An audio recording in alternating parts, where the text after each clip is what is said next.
ఉండలేవయ్యా, ఆరాధించక నేను ఉండలేనయ్యా. మేలు చేయక నీవు ఉండలేవయ్యా, ఆరాధించక నేను ఉండలేనయ్యా.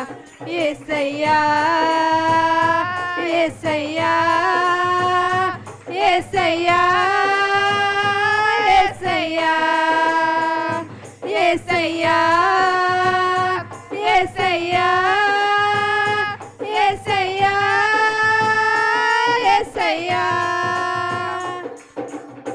మేలు చేయక నీవు ఉండలేవయ్యా, ఆరాధించక నేను ఉండలేనయ్యా.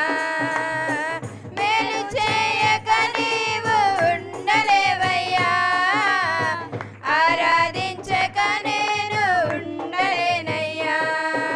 నిన్ను నమ్మినట్లు నేను వేరే ఎవరిని నమ్మలేదయ్యా. నీకు నాకు మధ్య దూరం తొలగించావు వదిలుండలేక.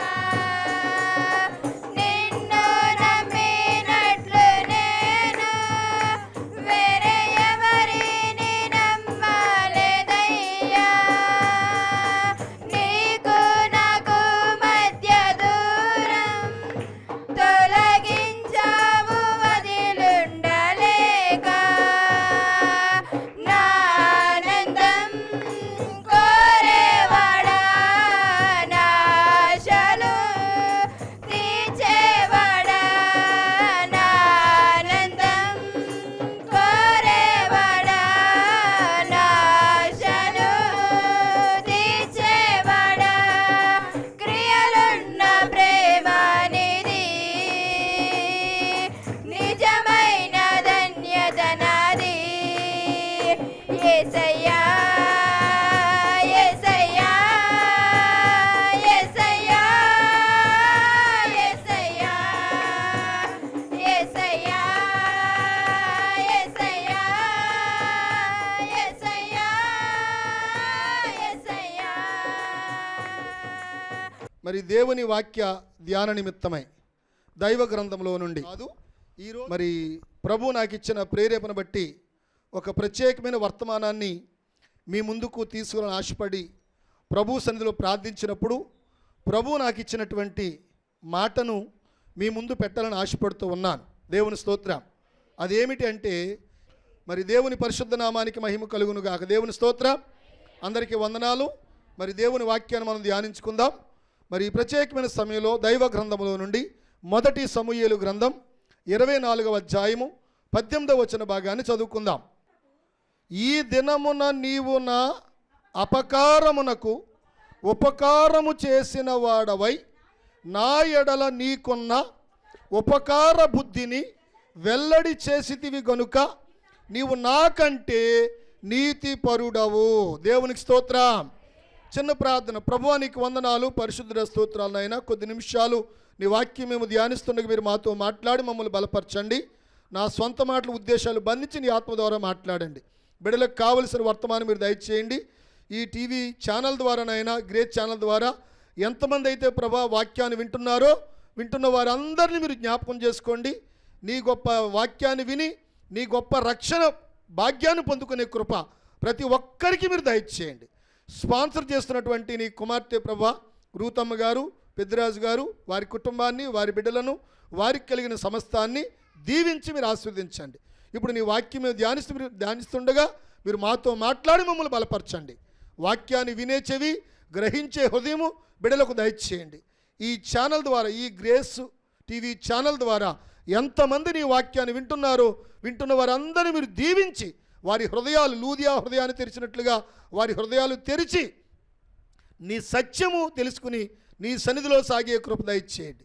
యేసు నామములో ప్రార్థన అడుగుచున్నాము తండ్రి, ఆమేన్. ఈ చదవబడినటువంటి వాక్యలేఖన భాగంలో ఇక్కడ ఇద్దరు వ్యక్తులు మనకు కనబడుతూ ఉన్నారు.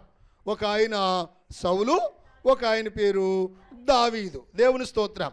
ఈ వాక్య భాగంలో రాయబడిన మాట ఏమిటంటే ఇక్కడ సౌలు దావీదుతో మాట్లాడుతూ ఉన్నాడు. దేవునికి స్తోత్రం చెప్పండి.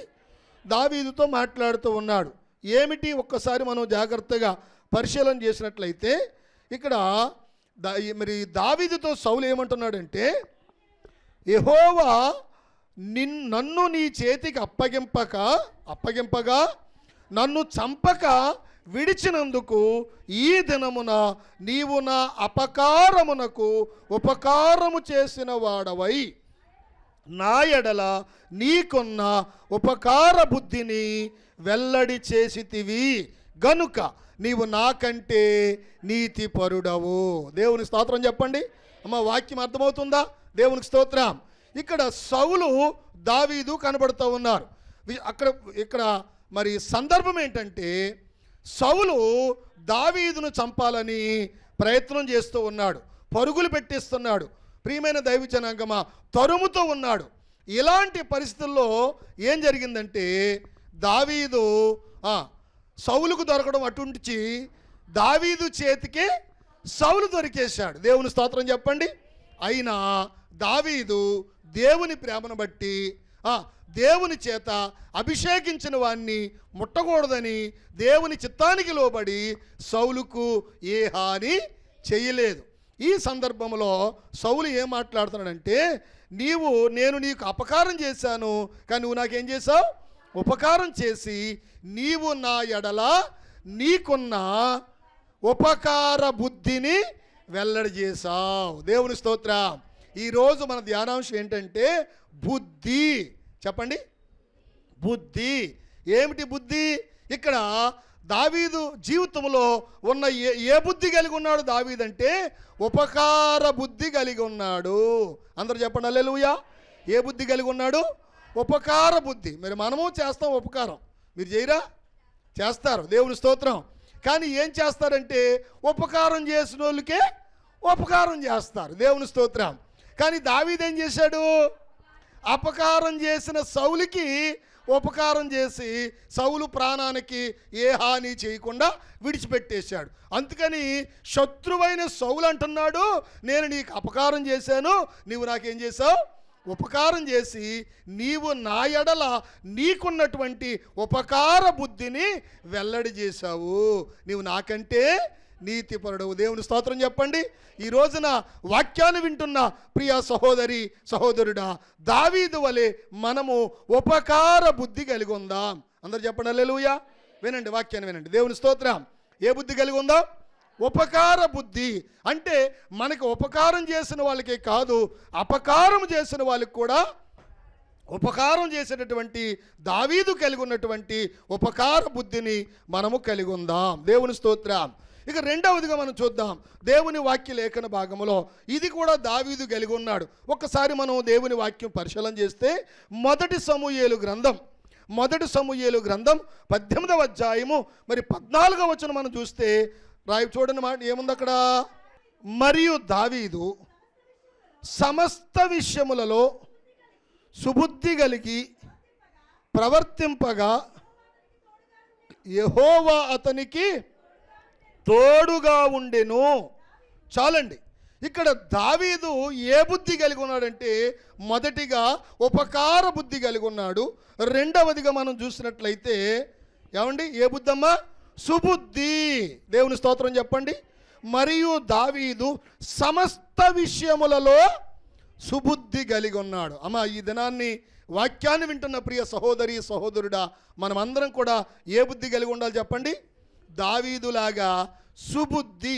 అంటే మంచిని సూచిస్తుంది. సుబుద్ధి అనగా మంచి బుద్ధి కలిగి ఉండాలి. ఏ బుద్ధి కలిగి ఉండాలి? మంచి బుద్ధి కలిగి ఉండాలి. దేవుని స్తోత్రం. దావీదు మంచి బుద్ధి కలిగి ఉన్నాడు. చాలామంది అంటారు, ఏమండి పాస్టర్ గారు, మనిషి మంచోడే కానీ బుద్ధి మంచిది కాదంటారు. ఏమంటారు? మనిషి మంచోడే కానీ బుద్ధి మంచిది కాదు అంటారు చాలామంది. ప్రియ దైవ జనాంగమా, మనం మనుషులము మంచివారంగా ఉండాలి, మన బుద్ధి కూడా మంచిగా ఉండాలి. ఎందుకంటే దేవుని వాక్యం సెలవిస్తుంది, దావీదు సుబుద్ధి కలిగిన వాడు. హల్లెలూయా. చెప్పండి, దావీదు సుబుద్ధి కలిగిన వాడు. కాబట్టి ప్రియమైన దైవ జనాంగమ, యేసు ప్రభువారు కూడా మత్తయి సువార్త 7వ అధ్యాయంలో ఆయన దేవుని వాక్యాన్ని బోధిస్తూ, మరియు ఈ నా మాటలు విని వాటి చొప్పున చేయు ప్రతివాడును బుద్ధిమంతుని పోలియుండు. దేవుని స్తోత్ర. అంటే ఎవరు బుద్ధిమంతులు? ఇప్పుడు ఎవరు బుద్ధిమంతులండి? దేవుని వాక్యాన్ని వినాలి. దేవుని వాక్యాన్ని వినేవారు బుద్ధిమంతులు. దేవుని స్తోత్ర. హల్లెలూయా.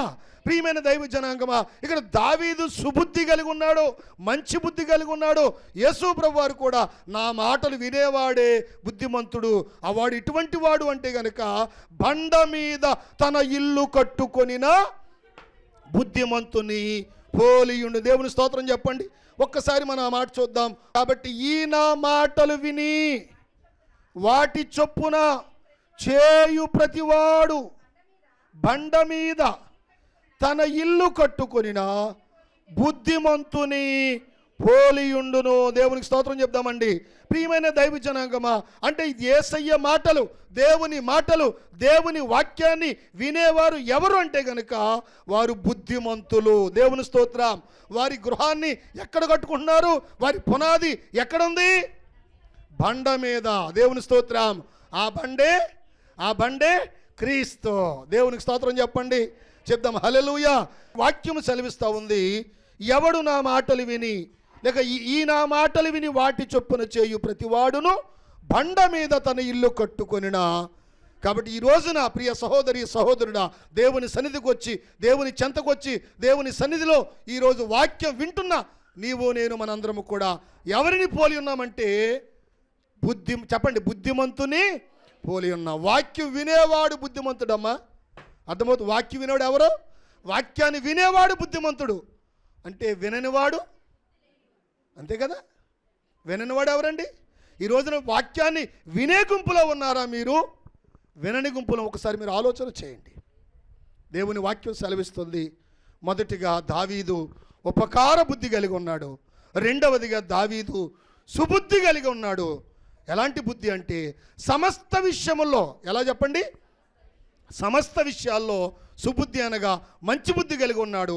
అసలు ఎవరు బుద్ధిమంతులు అని మనం ఆలోచన చేస్తే యేసు ప్రభువు అన్నారు, ఈ నా మాటలు విని వాటి చొప్పున, అంటే వినడమే కాదంటండి, వినటమే కాదా, వాక్యాన్ని యేసయ్య మాటలు విని వాటి చొప్పున చేసే ప్రతివాడు. ఈ రోజున వాక్యాన్ని విని విడిచిపెట్టే వారంగా కాకుండా విన్న వాక్య ప్రకారంగా నడుచుకునే వారంగా మనం ఉందాం. దేవునికి స్తోత్రం. హల్లెలూయా.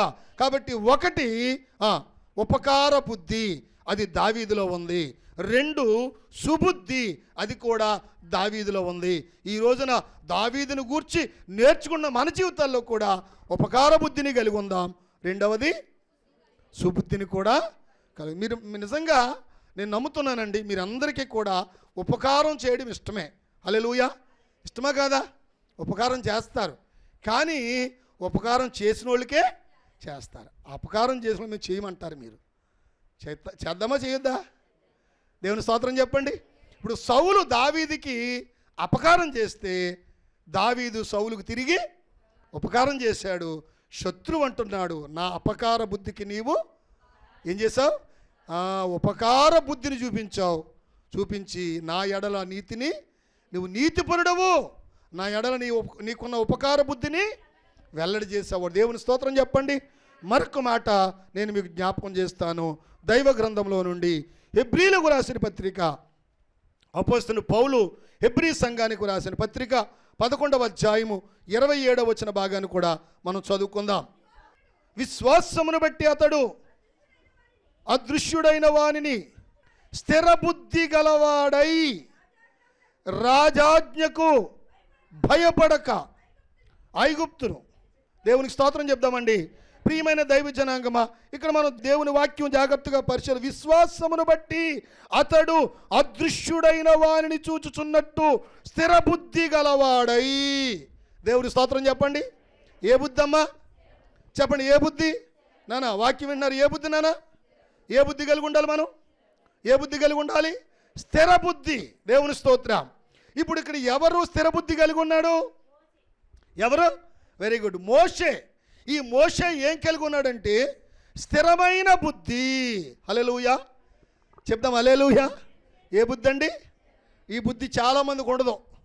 స్థిరమైన బుద్ధి ఉండదు, స్థిరమైన మాట ఉండదు, స్థిరమైన పని ఉండదు, స్థిరమైన ఉద్యోగం చేయరు, స్థిరంగా ఉండరు.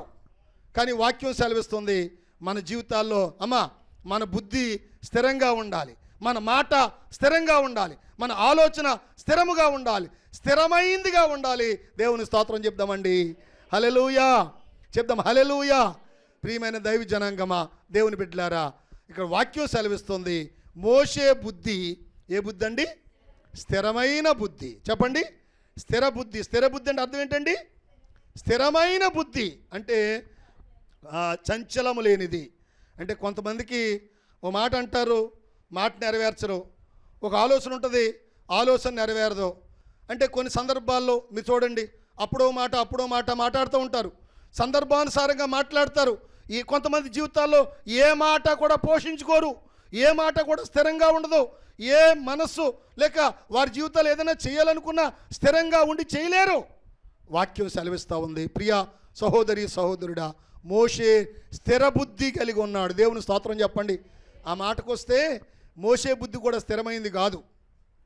ఇదేంటండి పాస్టర్ గారు అంటారేమో. ఎందుకంటే నాయనా నేను నిన్ను ఎన్నుకున్నాను, నువ్వు మరలా ఎక్కడికి వెళ్ళాలి? ఐగుప్తుకి వెళ్ళు, నా ప్రజలు విడిపించాలి అని చెప్పినప్పుడు మోషే అన్నాడు, ప్రభువా నేను నెత్తివాడిని ప్రభువా, నేను నోటి మాంద్యము గలవాడిని ప్రభువా అని తప్పించుకునే ప్రయత్నం చేశాడు. కానీ దేవుడు బలపరిచాడు, దేవుడు మాట్లాడాడు, దేవుడు స్థిరపరిచినప్పుడు, దేవుడు తన ఆత్మచేత మోషేను నింపినప్పుడు అతడు ఏ బుద్ధి కలిగి ఉన్నాడు? స్థిర బుద్ధి కలిగి ఉన్నాడు.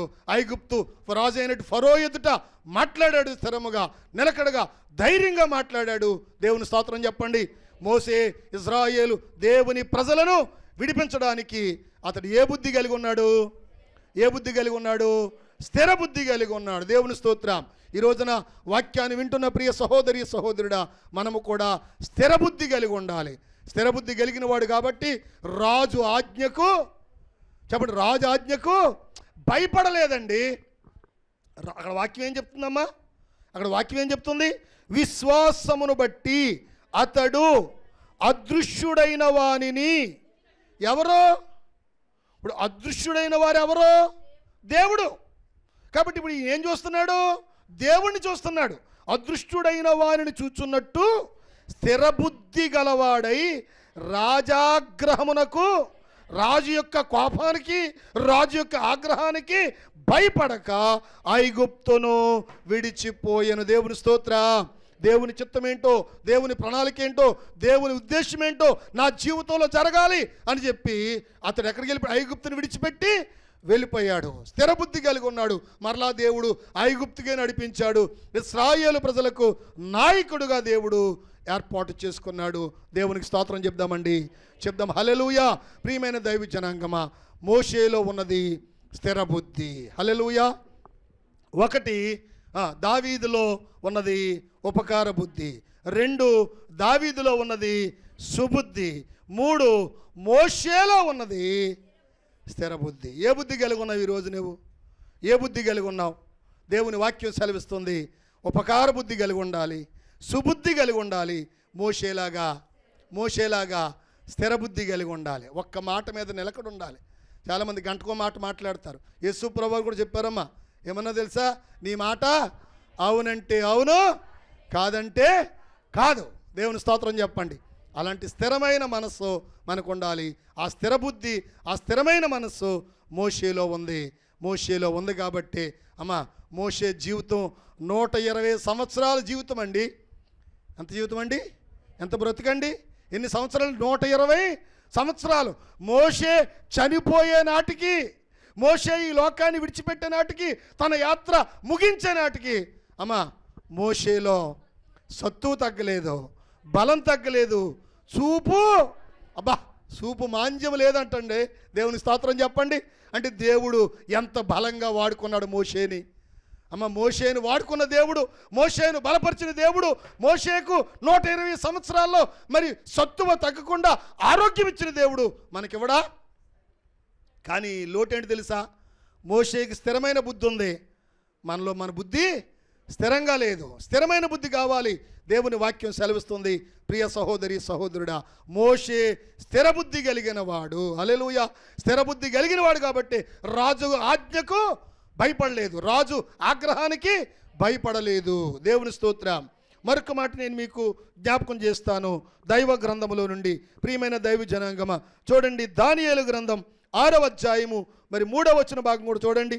దానియేలు గ్రంథం 6వ అధ్యాయం ఒకసారి 3వ వచనం చూసినట్లయితే, ఈ దానియేలు అతి శ్రేష్టమైన బుద్ధి గలవాడై ప్రధానులలోను అధిపతులలోను ప్రఖ్యాతి నొంది ఉండెను కనుక రాజ్యమంతటి మీద అతను నియమింపవలనని రాజు ఉద్దేశించెను. దేవునికి స్తోత్రం చెప్దామండి.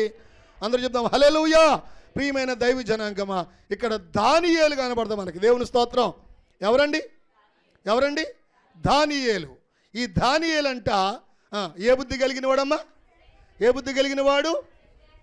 శ్రేష్టమైన బుద్ధి. మామూలు శ్రేష్టం కాదంట. అక్కడ ఏముంది? అతి శ్రేష్టమైన బుద్ధి గలవాడు. దేవుని స్తోత్రం. ఈ దానియేలు. ఏ దానియేలు? చాలామంది దానియేలు అని పేర్లు పెట్టుకుంటారు, కానీ ఆ దానియేలులో ఉన్న బుద్ధి ఈ దానియేలుకు రాదు. దేవుని స్తోత్రం చెప్పండి. ఇప్పుడు చాలామంది దావీదని పేర్లు పెట్టుకుంటారు. దావీదని పేరు పెట్టుకుంటే దావీదులో ఉన్న సుబుద్ధి వచ్చిందా? దావీదులో ఉపకార బుద్ధి ఉందా? మోషే అని పేరే పెట్టుకుంటారు. మోషే అని పేరు పెట్టుకున్న వాళ్ళకి మరి మోషే లాంటి స్థిర బుద్ధి ఉందా? పేరుకు తగ్గ జీవితం కావాలి మనకి. దేవుని స్తోత్రం చెప్పండి. ఏం కావాలమ్మా? పేరుకు తగిన జీవితం. మీరు ఆలోచన చేయండి. ఈ దినం దేవుని వాక్య లేఖన భాగంలో దావీదు ఉపకార బుద్ధి కలిగిన వాడు, దావీదు సుబుద్ధి కలిగిన వాడు, మోషే స్థిర బుద్ధి కలిగిన వాడు, దానియేలు చెప్పండి. దానియేలు అతి శ్రేష్టమైన బుద్ధి. హల్లెలూయా చెప్దాం. హల్లెలూయా. అతి శ్రేష్టమైందంటే దోషము లేనిది, కపటము లేనిది, కల్మషము లేని బుద్ధి. ఎవరిది? దానియేలుది. హల్లెలూయా. ఒక్క మాట అడుగుతాను చెప్పండి. ఇంత వాక్యాన్ని మీరు వింటున్నారు కదా. దానియేలు జీవితంలో ఎంతమంది మహారాజుల దగ్గర పనిచేశాడు చెప్పండి. దానియేలు జీవితంలో 3 రాజులు మార్పు చెందారు. దానియేలు అలాగే ఉన్నాడు. దేవుని స్తోత్రం చెప్పండి. దానియేలు అంటండి కోరేషు, వాక్యంలో ఉంది, కోరేషు కాలం వరకు జీవించాడని వాక్యంలో ఉంది. దేవుని స్తోత్రం చెప్పండి. ఈ దానియేలు గ్రంథం 6వ అధ్యాయంలో మీరు చూడండి, చివరి వచనం చూడండి, 28వ వచనం. ఈ దానియేలు దర్యావేషు ప్రభుత్వ కాలమందును పారసీకుడగు కోరేషు ప్రభుత్వ కాలమందును ఏం చేశాడమ్మా? దానియేలు వర్ధిల్లాడు. దేవుని స్తోత్రం చెప్పండి. ఈ రోజున నీవు నేను మనందరం కూడా అమ్మా అతి శ్రేష్టమైన బుద్ధి ఈరోజు వాక్యం వింటున్న మనకు కూడా ఉంటే, నీకు కూడా ఉంటే ఏం చెప్పండి? వర్ధిల్లుతామండి. హల్లెలూయా. దానియేలు మొదటిగా నెబుకద్నెజరు కాలంలో పనిచేశాడు. హల్లెలూయా. నెబుకద్నెజరు రాజు కాలంలో నెబుకద్నెజరు రాజుకు కలభావం చెప్పింది ఎవరండి? ఎవరు చెప్పలేదు. గరడి విద్య గలవారు వాళ్ళు వీళ్ళు వాళ్ళందరూ వచ్చారు. ఎవడు చెప్పలేకపోయాడు. చెప్పింది ఎవడ? దానియేలు. దేవుని స్తోత్రం. దానియేలు ప్రధానమంత్రి. దేవుని స్తోత్రం. అంతటి యోగ్యత, అంతటి అధికారం దేవుడు ఎవరి ద్వారా ఇచ్చాడంటే దర్యావేషు ద్వారా ఇచ్చాడు. దేవుని స్తోత్రం చెప్పండి. దేవుడు అనుగ్రహించాడు. గల కారణం అతి శ్రేష్టమైన బుద్ధి గలవాడు. దేవుని స్తోత్రం చెప్ప. ప్రియమైన దైవ జనాంగమా, దేవుని బిడ్డలారా, దేవుని వాక్యం సెలవిస్తుంది దానియేలు అతి శ్రేష్టమైన బుద్ధి గలవాడు. దేవుని స్తోత్రం. అందుకని కోరేషు కాలమందు కూడా దానియేలు వర్ధిల్లాడు. కాబట్టి నెబుకద్నెజరు, బెల్షస్సరు, దర్యావేషు, కోరేషు. దేవుని స్తోత్రం. 4 రాజుల కాలంలో వర్ధిల్లిన వాడు ఎవరంటే దానియేలు. కారణం అతి శ్రేష్టమైన. నేను వాక్యాన్ని ముగిస్తున్నాను. ప్రియ సహోదరి సహోదరుడా, ఎన్ని విషయాలు మనం నేర్చుకున్నాం? 4. దేవుని స్తోత్రం. 1, దావీదు ఉపకార బుద్ధి కలిగి ఉన్నాడు. 2వది దావీదు సుబుద్ధి కలిగి ఉన్నాడు. 3వది మోషే స్థిరమైన బుద్ధి కలిగి ఉన్నాడు. 4వది దానియేలు అతి శ్రేష్టమైన బుద్ధి కలిగి ఉన్నాడు. దేవుని స్తోత్రం చెప్పండి. మీరు మన బుద్ధి ఎలా ఉంది? ఈరోజు వాక్యాన్ని వింటే నీ బుద్ధి ఎలా ఉంది? నీ మనసు ఎలా ఉంది? నీ ఆలోచన ఎలా ఉంది? ఒకసారి ఆలోచన చేయండి. దేవుని స్తోత్రం. కనీసం ఈరోజు వాక్యం వింటున్న ప్రియ సహోదరి సహోదరుడు, ఈ 4 బుద్ధులలో ఏ బుద్ధి మనలో ఉంది? ఉపకార బుద్ధి ఉందా? సుబుద్ధి ఉందా? అమ్మా, స్థిరమైన బుద్ధి ఉందా? అతి శ్రేష్టమైన, నేను జ్ఞాపకం చేస్తాను వినండి, ఎందుకంటే విని విడిచిపెట్టడం కాదు. ఉపకార బుద్ధి కలిగిన దావీదును దేవుడు ఎంతగానో ఆశీర్వదించాడు. చాలా గొప్ప మాట అండి. శత్రువు ఈ దావీదును శత్రువైన సౌలు, అంటే దావీదుకు శత్రువు కాదండి, సౌలే దావీదును శత్రువుగా ఎంచుకున్నాడు. అది ఇప్పుడు అలాంటి శత్రువు ఇప్పుడు దావీదుని ఏమన్నాడు? నీవు నాకంటే, ఒక్కసారి మీరు ఎంత ఇది సవాల్తో కూడిందంటే, ఎప్పుడైనా మీరు శత్రువు అనుకున్న వారు ఎవరన్నా మిమ్మల్ని ఒక్కసారి మీ గురించి మంచిగా చెప్పగలిగారు? మంచి సాక్ష్యం ఆలోచన చేయండి. పొగిడేరా? మనకి చిన్న విషయమేం కాదు. ఉపకార బుద్ధి అంటే ఉపకారం చేశాడని కాదు, అపకారికి ఉపకారం చేశాడు. కాబట్టి దేవుని స్తోత్రం. దావీదులాగా చెప్పండి, ఉపకార బుద్ధి కలిగి ఉందాం. దావీదులాగా సుబుద్ధి, మంచి బుద్ధి కలిగి ఉందాం. మోషేలాగా, ఇది చాలా ప్రాముఖ్యమండోయ్. కొంతమందికి ఏది స్థిరం ఉండదు. దేవుని స్తోత్రం. అమ్మా, ఈ రోజున వాక్యాన్ని వింటున్న ప్రియ సహోదరి సహోదరుడా, మనము మోషే వలె, చెప్పండి బాలుగారు చెప్పాలి, మోషే వలె ఏ బుద్ధి కలిగి ఉందాం? స్థిర బుద్ధి కలిగి ఉందాం. దేవుని, మీరు ఒక్కరే కదా, అందరికీ, మీరు ఒక్కరు అనుకోకండి మళ్ళీ. దేవుని స్తోత్రం. అందరికీ వాక్యం, అందరికి కూడా నిజంగా అలాంటి స్థిర బుద్ధి మనం మోషేలా కలిగి ఉంటే గనక, మోషేను దీవించిన దేవుడు, మోషేను ఆశీర్వదించిన దేవుడు, మోషేకు బలమిచ్చిన దేవుడు, మోషేకు తోడుగా ఉన్న దేవుడు, మోషేతో ముఖాముఖిగా మాట్లాడిన దేవుడు మనకు తోడుగా ఉంటాడు, మనల్ని బలపరుస్తాడు. దేవుని స్తోత్రం చెప్పండి. 4వదిగా అతి శ్రేష్టమైన బుద్ధి కలిగిన వాడు దానియేలు. అందుకని దానియేలుకు దేవుడు తోడుగా ఉన్నాడు. దేవుని స్తోత్రం. సింహాల బోన్లో కూడా దానియేలు దేవుడు ఎందుకు విడిచిపెట్టలేదు? ఎందుకు దూతను పంపించాడు? అతి శ్రేష్టమైన బుద్ధి గలవాడు. దానియేలు అంటున్నాడు, నేను నా దేవుని దృష్టికి నిర్దోషిగా కనబడ్డాను అంటున్నాడు. దేవుని స్తోత్రం చెప్పండి. కాబట్టి ప్రియ సహోదరి సహోదరుడా, మనం ఈ 4 రకాల బుద్ధులు, మనంటే ఎంతమంది భక్తులు మనం జ్ఞాపకం చేశాను? 3 వ్యక్తులు. 1 దావీదు, చెప్పండి ముగిస్తున్నాను చెప్పండి. 1 దావీదు, 2 మోషే, 3 దానియేలు. దేవుని స్తోత్రం. దావీదులో 2 బుద్ధులు ఉన్నాయి. 1 ఉపకార బుద్ధి, 2 సుబుద్ధి. మోషేలో స్థిర బుద్ధి, దానియేల్లో అతి శ్రేష్టమైన బుద్ధి. కాబట్టి మనం ఈ బుద్ధి, ఈ 4 రకాల బుద్ధులు మనము కలిగి ఉండి, ఆ భక్తులు పొందిన ఆశీర్వాదాలు మనము కలిగి ఉండి, దేవుడిచ్చే ఆశీర్వాదాలు పొందుకుంటూ ప్రభు సన్నిధిలో స్థిరమైనటువంటి బుద్ధి కలిగి, ఉపకార బుద్ధిని కలిగి, సుబుద్ధి కలిగి, అతి శ్రేష్టమైన బుద్ధి కలిగి ఈ లోకంలో జీవిస్తూ ప్రభు రాకడ కొరకు మనం సిద్ధపడదాం. దేవుడు తన పరిశుద్ధ వాక్యం మన వినికిడిలో దీవించునుగాక. ఆమేన్. ప్రార్థన చేసుకుందాం. పరిశుద్ధుడు తండ్రి, నీ పరిశుద్ధ పాదాలకు వందనాలు ప్రభు. స్తుతులు స్తోత్రాలు ప్రభు. ఆది అంత మల్పమేగా నీవే ఎన్నో దేవా. నిన్న నేడు నిరంతరం ఏకరీతిగా ఉన్న గొప్ప దేవుడా, మంచి దేవుడా, ఆశ్చర్యకరుడా, ఆలోచనకర్త, సమాధానకర్తవై ఎన్నో తండ్రి. మరి 2024వ సంవత్సరము గతించిన దినములు, కాలము, సమయం అంతా 5 మాసాలు మా జీవితంలో గతింపజేసి 6వ మాసంలో ఈ యొక్క మొదటి పరిశుద్ధ దినమందు నీ కనపడే భాగ్యం ఇచ్చావయ్యా. అందుని బట్టి కూడా వందనాలు చెల్లిస్తున్నాం తండ్రి. కూడి వచ్చిన సంఘ బిడ్డలందరినీ కూడా జ్ఞాపకం చేసుకోండి ప్రభు. వందనాలు. ఇంతవరకు పాటల్లోనూ, ఆరాధనలోనూ, ప్రశస్తమైన సమయంలోనూ, వాక్య జ్ఞానాంశంలో మీరు తోడుగా ఉన్నారు ప్రభా.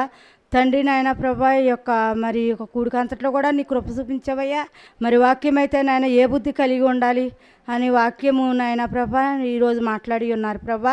మరి రూతమ్మ గారు బట్టి వందనాలు, అలాగే పెద్దరాజన్నయ్య గారిని బట్టి వందనాలు తండ్రి. వారిని ప్రేమించిన కుమారులిద్దరిని బట్టి కూడా వందనాలు. వారికి కలిగిన సమస్తాన్ని బట్టి కూడా నీకే వందనాలు తండ్రి. ఈ యొక్క టీవీ పరిచర్యలో ఈ ప్రోగ్రాము నాయన నీ బిడ్డలు స్పాన్సర్ చేస్తుండగా మరి నీ బిడ్డలు మీరు దీవించండి, ఆశీర్వదించండి. నీ కృప, నీ కాపుదలు ఇచ్చి వారికి కలిగిన సమస్త విషయంలో కూడా నీ కృపద ఇచ్చేమని అన్ని విధాలు కూడా మీరు దీవించండి, ఆశీర్వదించండి.